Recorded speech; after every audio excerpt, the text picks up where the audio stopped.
রহমানুর রহিম। প্রিয় মুকসিদপুর কাশিয়ানীবাসী, আমাদের আজকের যে অবস্থান, এই অবস্থানে আমার মুকসিদপুর কাশিয়ানী সনাতন ধর্মের যারা আছেন ওরা প্রত্যেকেই নিজেদেরকে সংখ্যালঘু মনে করতেছেন। আসলে আমরা তো তাদেরকে সংখ্যালঘু মনে করি না। তারপরে এই সংখ্যালঘু সম্প্রদায়েরা যারা আছেন এরা নিজেদেরকে খুব ভীত এবং সন্ত্রস্ত মনে করতেছে। এদেরকে আমরা যারা আছি তারা অবশ্যই সহযোগিতা করব। পাশাপাশি আমরা যেন কেউ কোনোভাবে তাদেরকে অন্যায়ভাবে কোনো অত্যাচার না করি, এবং অন্যায়ভাবে যদি কেউ কোনো অত্যাচার করে অবশ্যই যাদের উপর করা হয় তারা অবশ্যই আমাকে জানাবেন। আমি তার প্রয়োজনে ব্যবস্থা ইনশাল্লাহ নেব।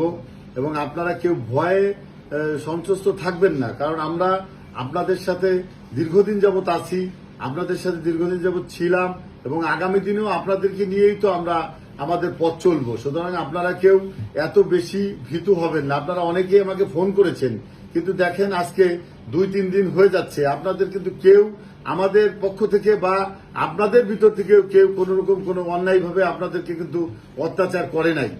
এই কারণেই আপনাদেরকে আমি অনুরোধ করব, আপনারা যে যে অবস্থানে আছেন সহ অবস্থানে সবাই থাকেন, ভালোভাবে স্বাচ্ছন্দ্যের সাথে জীবনযাপন করেন।